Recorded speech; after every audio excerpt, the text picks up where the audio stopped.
ये तस्वीर सिर्फ एक बैठक नहीं, ये तस्वीर उस पीड़ा की है, उस संघर्ष की है जहां विकास की पटरी पर सबसे पहले कुचले जा रहे हैं किसान। बिगुल न्यूज पर आप देख रहे हैं रेलवे लाइन विस्तार से प्रभावित किसानों की आवाज, और ये रिपोर्ट है मौके पर मौजूद हमारे संवाददाता सतीश पारक की। हमारा भी समय कीमती है, ठीक है, सबका समय व्यर्थ नहीं करना है। अभी यहाँ पे जनपद के उपाध्यक्ष हमारे मौजूद हैं, उनको कुछ बात करनी है वो रख लेंगे, फिर जिन किसानों को रखनी है संक्षिप्त में रखेंगे, उसके बाद में होगा मीटिंग खत्म। मौका था ग्राम पुरई बाजार चौक का, समय 3 जनवरी दोपहर 2 बजे।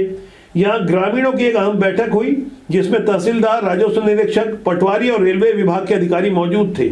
मुद्दा एकदम साफ था, नई 5वीं और 6वीं रेल लाइन के लिए जिन किसानों से जमीन ली जा रही है उन्हें क्या मिलेगा, कब मिलेगा। मैं 3-4 मुख्य मांगे सर। पहला तो वो निर्धारण हो जाए वो आपके सर्वे के पहले। दूसरा, जैसे आप जो बोल रहे थे कुआं बाड़ी घर जो आ रहे हैं उसके आधार पर हो जाए। तीसरा, जो छोटे किसान हैं जो वर्तमान में रजिस्ट्री का रेट रहता है पूर्व में, जैसे किसान रजिस्ट्री का फीट में लिया तो फीट में ही दिया जाए, और हेक्टेयर में लिया है, हेक्टेयर में लिया जाए। दूसरा बोल रहे कि पूरा लागू हो गया हेक्टेयर में, मतलब देना है करके, वो सिर्फ हमारे छत्तीसगढ़ में लागू हुआ। यहाँ किसानों की 9 सूत्री मांग थी। इस बैठक में प्रभावित किसानों ने अपनी 9 सूत्री मांगे अधिकारियों के सामने रखी। किसानों की सबसे बड़ी और अहम मांग थी भूमि अधिग्रहण से जुड़ी पूरी जानकारी मौखिक नहीं बल्कि लिखित रूप में दी जाए।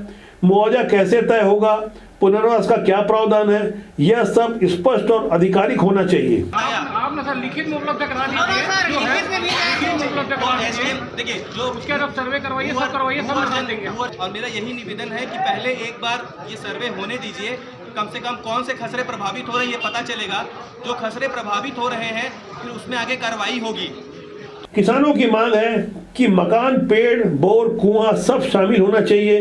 किसानों ने कहा यह सिर्फ जमीन नहीं है बल्कि मकान, बोर, कुआं, पेड़, पक्की और कच्ची हर संरचना का मूल्यांकन इसमें शामिल किया जाए, क्योंकि यह सिर्फ जमीन नहीं है, किसानों की पूरी जिंदगी है, रोजी रोटी का सवाल है। जिन किसानों की आजीविका पूरी तरह खेती पर निर्भर है उनके लिए स्थायी रोजगार की एक वाजिब सी मांग भी इस बैठक में उठी। किसानों ने साफ तौर पे कहा अगर जमीन चली जाएगी तो हमारे परिवार कैसे जिएंगे। रेलवे सर से मैंने चर्चा किया हूँ, सर बोल रहे हैं कि मेरे को नहीं मालूम, ठीक है, वो बोल रहे हैं कि तहसीलदार सर से पूछिए। तो मैं यही सर से पूछना चाहता हूँ, रेलवे सेंट्रल गवर्नमेंट के अधीन में आता है और हमारा किसान राज्य सरकार के अधीन में आता है। तो राज्य सरकार के अधीन में किसान आते हैं तो किसान के लिए हमारा राज्य सरकार क्या कर रहा है? अगर उनको ना इसके लिए भाई राज्य सरकार रोजगार के लिए, मेरे कहने का मतलब रेलवे में तो नौकरी नहीं मिलेगा। सेंट्रल गवर्नमेंट अपना 2013 और 2019 अधिनियम के कंडीशन की तरह नौकरी बंद है। तो हम राज्य सरकार से मांग करते हैं कि प्रभावित किसान को नौकरी किस कंडीशन में, किस हिसाब से कहाँ में दिया जाएगा। उसके बाद अधिकारियों ने जो जवाब दिया उसके बाद किसानों में थोड़ी निराशा छा गई।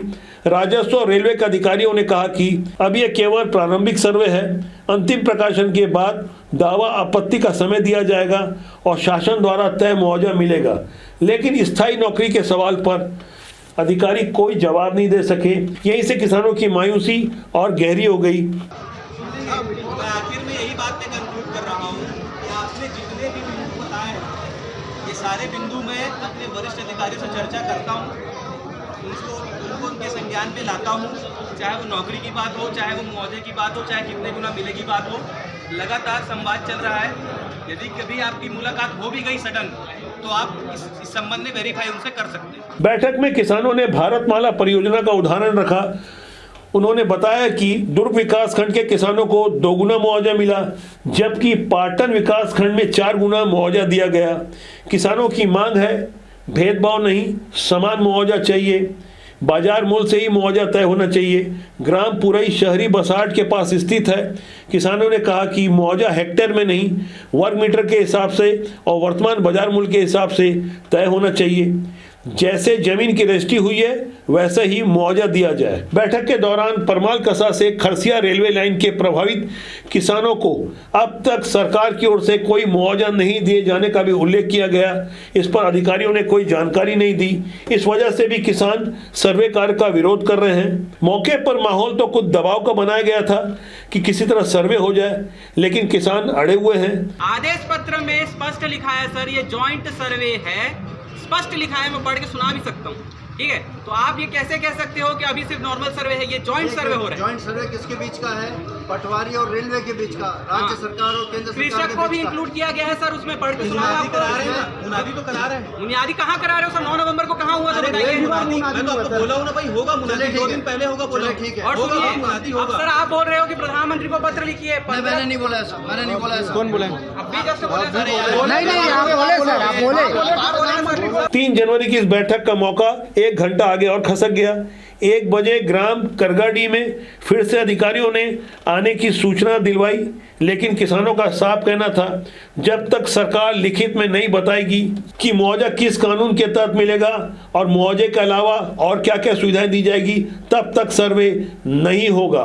किसानों ने अंतिम और स्पष्ट मांग रखी, 4 गुना मुआवजा दिया जाए, वर्तमान बाजार दर पर दिया जाए, परिवार के एक सदस्य को नौकरी दी जाए, सर्वे में पेड़, कुआं, बोर, मकान भी शामिल हो और रजिस्ट्री के अनुसार ही मूल्यांकन हो। किसानों ने अपनी बात दुर्ग जिले के कलेक्टर के अलावा क्षेत्रीय विधायक ललित चंद्राकर और सांसद विजय बघेल तक भी पहुंचा दी है और मंत्रालय तक भी अपना आवेदन देकर अपनी याचना प्रस्तुत की है। रेल लाइन परियोजना को निरस्त करो और क्या, बस खत्म।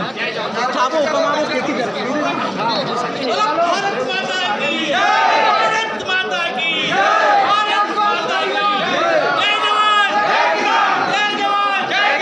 गौर करने वाली बात यह है, यह सिर्फ मुआवजे की लड़ाई नहीं है, यह सम्मान, न्याय और किसानों के भविष्य की लड़ाई है। बिगुल न्यूज़ किसानों की इस आवाज के साथ खड़ा है। यह थी मौके से बिगुल न्यूज़ के संवाददाता सतीश पारक की रिपोर्ट। आप जुड़े रहिए, क्योंकि जब तक किसानों की आवाज़ नहीं सुनी जाएगी हम सवाल पूछते रहेंगे।